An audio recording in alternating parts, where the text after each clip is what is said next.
Assalamualaikum warahmatullahi wabarakatuh, teman-teman semua. Jumpa lagi dengan saya tetap di channel Yulili. Kali ini saya dan Mas Bojo akan ngobrol santai, yaitu bagi teman-teman yang banyak mungkin bertanya-tanya kalau yang mau renew kontrak atau putus kontrak, atau teman-teman yang sudah finish kontrak ganti majikan, berhakkah untuk mendapatkan yaitu uang ganti tiket. Nah, sesuai pengalaman bojo saya, karena bojo saya 1 minggu yang lalu itu barusan ke Lebor, kebetulan nganter temen yang punya sedikit kasus. Cerita sedikit darling, gimana ceritanya kemarin? Ya, ini nanti masuk kontenku juga ya. Oh boleh. Jadi kemarin itu dianya kabur dari majikan. Oh mbaknya kabur. Jadi karena depresi, harus nggak kuat lah. Sama majikannya nggak kuat. Yes, majikannya remuk, cerewet, karena memang majikannya ada masalah dengan suami. Oh. Bahkan kata cerita dia sampai anaknya di kamar mandi itu dipukulin. Cerita dia ya? Iya, cerita versi dia, kita nggak ngerti versi majikan. Tapi intinya ya aku yakin aja, aku percaya aja, aku nggak dia bohong apa enggak. Terus wajahnya dia juga ketika ngomong itu kosong. Jadi kayak orang yang bingung, kosong. Aku nggak ngomong, sekali lagi mohon maaf, bukan apa ya, linglung lah. Jadi dianya juga sempat linglung karena yang nggak happy, unfeel happy lah artinya. Di tempat majikan udah kerja capek, tapi majikannya ngomel karena memang lagi ribut sama suaminya. Iya. Sampai cerita kebiasaan suaminya, majikan cowoknya bagaimana, terus majikan ceweknya seperti apa. Jadinya kompleksitas lah, karena ya nggak ada yang dimarahi, jadi dialah jadi sasaran. Ya itu jadi cerita versi dia. Ya. Akhirnya dia nggak tahan, suatu ketika malam keluar cabut, kemudian lapor ke KJRI, kemudian sama temennya direkomendasikan ke salah satu agen yang tempat di mana saya bekerja, membuat konten. Bandung Enterprise. Ya. Dan kebetulan saya pingin juga tahu kalau orang berkasus itu kayak gimana, bagaimana mendamaikannya. Berarti anak itu kemarin itu bukan dari agen Bandung? Bukan dari. Oh, dia lapor ke KJRI, terus ada salah satu temennya direkomendasikan untuk datang ke Bandung, minta bantuan dan solusi. Terus sama agen Bandung diurusin, disaranin untuk yang pertama diurus tiket dulu. Yang pertama diurus dulu untuk dicarikan majikan. Iya. Yang paling penting itu, dan tanda akhirnya, tangan. Akhirnya dapat majikan. Dapat langsung tanda tangan. Dapat majikan. Dapat majikan, jaga bayi, gajinya 5.500, tanda tangan. Oh, masih dalam proses. Terus diproses. Majikan baru. Nah, kemudian kan secara peraturan hak dan kewajiban itu kalau tidak diberikan oleh majikan kan selama 7 hari kan. Setelah 7 hari saat penyelesaian kontrak, maka kita bisa menuntut gitu. Ke Lebor. Meminta ke Lebor. Yang nggak dikasih itu cuma tiket aja? Atau uang lain-lainnya? Ceritanya kan dia itu sudah finish kontrak 1 tahun. 2 Kemudian tahun? Renew. Finish kontrak 2 tahun. Satu kontrak itu kan 2 tahun. Finish 1 kontrak. Terus renew 3 bulan. Nah setelah renew itu nggak jelas majikannya katanya. Ya, konflik itu semakin bertambah menjadi lebih parah gitu loh. Bahkan sampai kalau dia cerita ya, anaknya sampai dipukulin, ini menurutku juga sudah melampaui batas lah. Tapi aku nggak ngerti lah, seperti itu ceritanya. Jadinya kayak gitu. Nah terus akhirnya ya udah, setelah ditanganin sama Bandung, terus Bandung bawa dia ke NGO. Kita serahkan ke NGO coba. NGO itu apa? NGO itu non government organization. NGO, non government organization. Jadi organisasi di luar pemerintah. Jadi seperti itu. Jadi tidak ada tidak di bawah pemerintah, tapi di luar yang membantu. Namanya Christian Action. Christian Action. Ya kita bawa, terus dipersiapkan, terus dibekali segala ABCD sesuatu, dan mungkin saya langsung pulang karena anaknya juga harus dihitung dulu kan. Satu kontrak, cuti, uang cuti 14 hari, terus uang tiket ya kan. Uang cuti 14 hari, uang tiket pulang pergi Indonesia, Hongkong Indonesia kan balik. Terus akhirnya satu tiket lagi pulang karena 3 bulan. Jadi si mbaknya itu nggak berhak apapun, istilahnya dia nggak dapat apapun waktu keluar majikan itu, ya, karena memang kabur kok. Oh iya ya. Salah, bahkan justru dia harus bayar 1 bulan gaji ke majikan. Bulan gaji ke majikan. Harusnya, terus? Apalagi kasusnya juga kabur. Yes. Makanya majikan kirim surat dulu ke labor, anakku kabur hilang. Oh berarti majikannya kirim surat dulu? Iya, klaim. Nah kebetulan majikannya kirim klaim. Kita ya setelah dari Christian Action kirim klaim juga, pas jadinya disatuin. Matching. Terus akhirnya sidang? Ya bukan, ya namanya diskusi, meeting. Mediasi meeting. Dan di situ majikan sangat berkeberatan untuk saya mendampingi. Dan saya juga nggak ngerti karena mendampingi baru pertama. Seharusnya anaknya itu yang harus, saya nggak mau kalau orang ini keluar. Tapi anaknya diam aja? Ya anaknya nggak bisa maksa karena di sebelumnya dia dituliskan butuh penerjemah, enggak, dia bilangnya enggak. Jadi dia bahasa Inggris itu ngerti tapi ngomong susah. Jadi ketika saya ada di situ, begitu orang stafnya labor ngomong, itu dia ngeliatin saya, si anaknya, untuk balesi omongan. Nah, kalau majikan yang ngomong dia ngerti, tapi balesi omongan lagi. Bingung. Makanya disinilah teman-teman ya kan. Ini salah satu juga yang bisa kita tarik sebuah kesimpulan di mana bahwa sekali lagi bahwa kita ngerti bahasa, tapi ketika ngomong juga susah, maka di situ akan tidak terjadi komunikasi. Sebenarnya anak tadi itu kalau seandainya ngomong ya dengan majikannya keberatan dengan kondisi yang A, majikannya anaknya telepon majikannya kita kasih tahu pakai bahasa Cantonese, aku pingin bicara sendiri sama anaknya. Nah pas bicara sama anaknya ada di situ ya, karena memang masih posisi trauma ya, kita nggak ngerti ya, jadi psikis itu nggak bisa ya. Kamu aja misalnya takut terhadap sesuatu ya, suatu saat 2-3 hari lagi terus kamu dibawa ke hal yang membuat trauma kamu lagi, kan otomatis Nah itu yang harus juga disadari.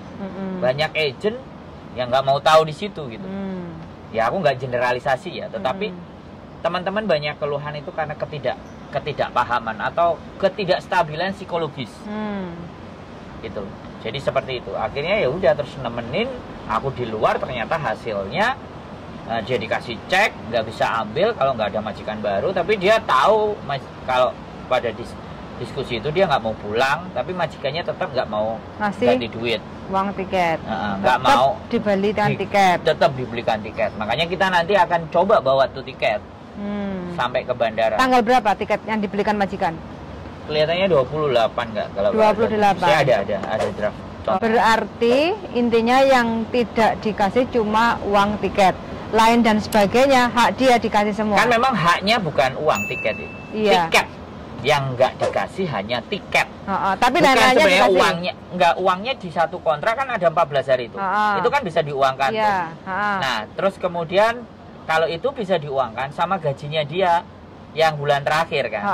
Yang masuk dari tanggal 1 sampai tanggal 18. Karena dia digajinya tanggal 2. Ya, tanggal 2 berarti tanggal 18 berarti ada 14 hari kan. Artinya kan ada 1 bulan, 2 minggu tambah 2 minggu kan. Dia masih dapat 1 bulan uang. Ya, tapi kan? Ganti rugi ke majikan. Akhirnya karena dia hanya kabur, maka dia membayar. Makanya terus dipotong 4.630 masih ada sisa, dia bisa terima uang. Cek 600 terus dikasih cek. Cek itu nggak bisa dicairin. Nah, di cek itu juga karena tidak ada saya di dalam, dia nggak ngerti ya aja, akhirnya dia terima cek. Padahal kalau dipastikan cek itu nggak bisa kalau kita nggak punya rekening, harusnya dia ngomong mending cash, karena aku nggak bisa ngambil cek, aku nggak punya HSBC, aku nggak bisa Hang Seng. Ceknya itu berupa masuk ke rekening, bukan cash cek tuh soalnya. Makanya buat ini pembelajaran nanti buat teman-teman ketika negosiable, ya sebaiknya kalian punya orang kepercayaan yang harus mewakili untuk mendampingi, meminta ada pendampingan. Kemarin ya sempat saya tanya-tanya ya, kalau organisasi teman-teman ada organisasi yang bisa diakui sama labor untuk bisa mendampingi. Kebetulan saya tidak ada kartu anggota, saya bukan siapa-siapa, saya hanya teman yang mau bantu dia. Nah, tetapi karena dia nggak kuat memperjuangkan saya karena tidak dikasih aba-aba dan dia juga nggak tahu prosedur, jadinya karena blank juga. Iya, karena blank juga, jadi akhirnya dampaknya ya sudah. Kalau seandainya di negosiasi tadi kita bicara bahwa oke lah, dia udah ngomong ke labor, nggak usah dibeliin tiket. Kalau kamu bersedia, boleh kasih uang saja. Yang ngomong sih si anak-anaknya. Si anaknya. Ke labor. Ke labor. Labor tapi ngomong ke majikan. Majikan nggak mau. Saya mau ngikutin peraturan. Oke. Berarti dalam aturan labor memang tidak ada uang untuk ganti tiket. Jadi kalau memang majikan nggak mau ngasih uang, maunya ganti tiket, yaitu majikan beliin. Kita nggak punya wewenang kekuatan untuk menolak sudah hukum, tiket. Sudah hukum, kalau dia mau beliin tiket ya kan dia beliin tiket. Tetapi ada majikan yang dalam artian negosiasi bisa dinego, bisa didiskusikan dengan baik dan benar. Yaudah, saya kasih akhirnya dikasih. Terus misalnya diterima ya udah. Cuman saran saya ya teman-teman, sekali lagi kalau menerima uang ya jangan ketika dikasih 1.500 karena kekuatannya dia negosiasinya ya daripada kamu beli tiket sekian hangus semuanya. Ya kalau kita keras ya nggak apa-apa, hangus kan duitmu bukan buat saya kalau saya nggak pulang. Tapi saya mencoba membantu kamu. Kalau harga tiket itu mahal, kamu kasih angka yang setidaknya ya, misalnya tiket totally 6.000, 7.000, kita diganti 2.000 atau 3.000 kan no problem gitu. Win-win artinya itu kembali lagi ya kan, Hongkong itu fleksibel menurut saya, sekali lagi fleksibel. Bisa didiskusikan, yang penting teman-teman itu bisa ngomong sama majikan. Kalau persengketaan dari dua pribadi pasti ada penengah. Nah, ketika persengketaan itu bisa diselesaikan secara kekeluargaan, maka nggak perlu jalur pengadilan. Sebenarnya kan di labor kemarin itu bukan pengadilan, masih di ranah mediasi, diskusi.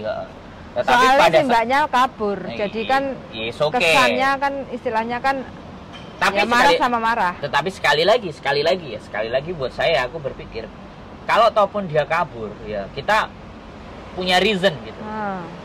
Kita punya alasan kenapa dia sampai kabur.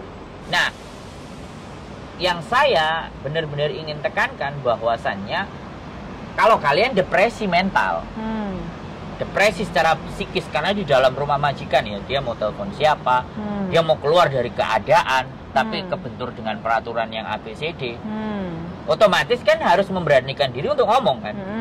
Jangan sekali lagi untuk ngomong. Kalau memang terpaksa nggak bisa ngomong, mereka biasanya lapor ke agent. Nah, agent bagaimana menanggapinya untuk diskusi sama majikan, itu yang terkadang. Karena teman-teman kan yang rata-rata banyak kena kasus itu yang baru.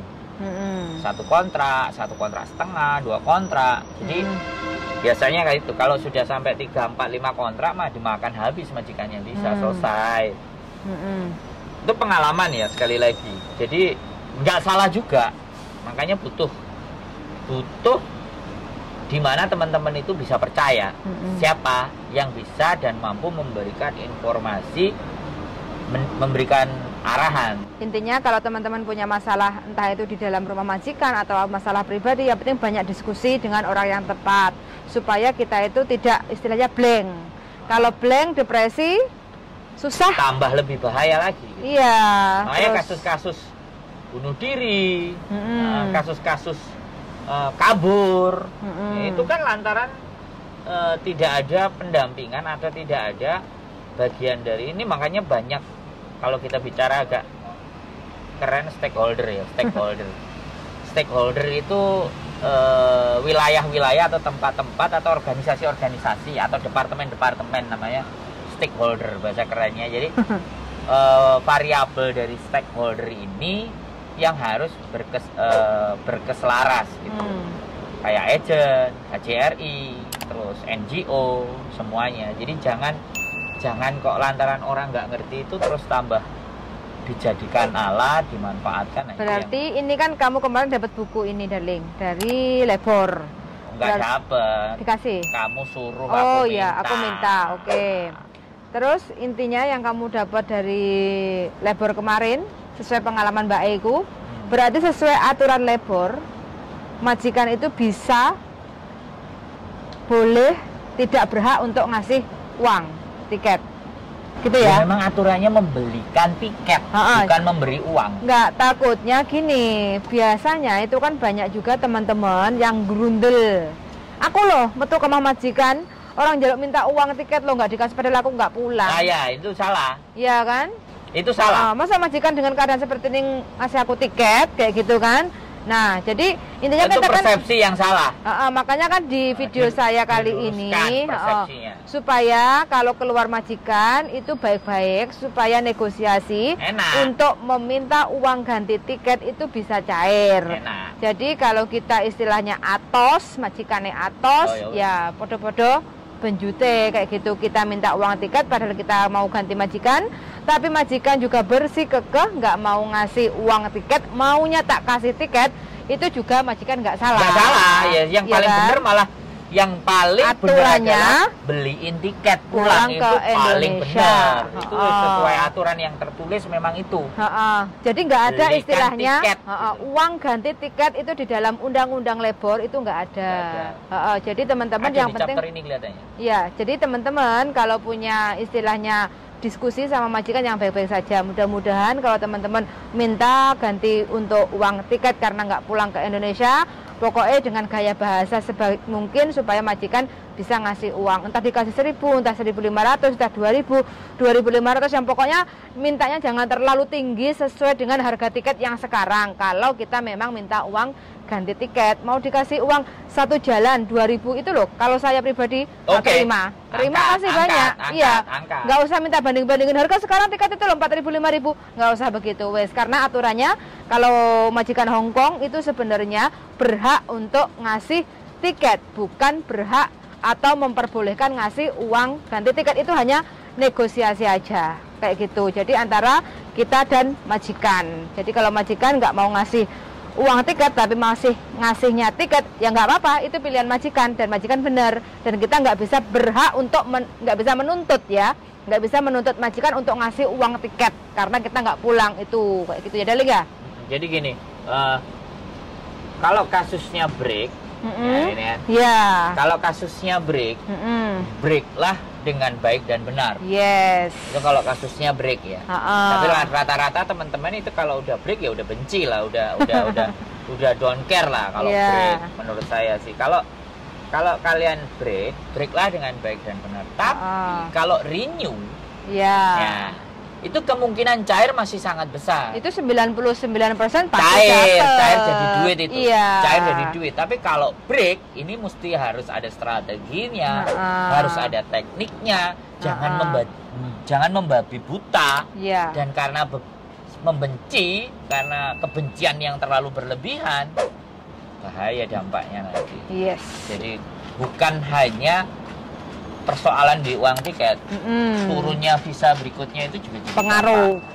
Jadi walaupun teman-teman putus kontrak, break kontrak, terminate, itu berhak untuk mendapatkan tiket pulang ke Indonesia walau kita bekerja hanya 3 bulan, 6 bulan, 1 tahun, atau 1,5 tahun. Kalau kita tidak finish kontrak, kita itu masih tetap berhak untuk mendapatkan tiket pulang ke Indonesia. Tapi kita tidak punya hak atau tuntutan untuk minta uang ganti tiket kayak gitu ya teman-teman. Yang penting teman-teman kalau punya masalah, silakan aja. Tips gimana? Jadi break sekali lagi ya. Yang bermasalah itu rata-rata di break kontrak. Break kontrak atau terminate. Kalau terminate kan mau sowai. Terminate kan karena memang majikan nggak menganggap kita nggak layak untuk bisa bekerja. Nggak cocok. Nah, itu terminate apa boleh buat. Kalau break ini kan kita yang keluar, mengajukan. Kita yang nggak cocok. Jadi rata-rata teman-teman break sama interminate itu mereka tidak siap secara mental. Kerja di Hong Kong itu tidak siap.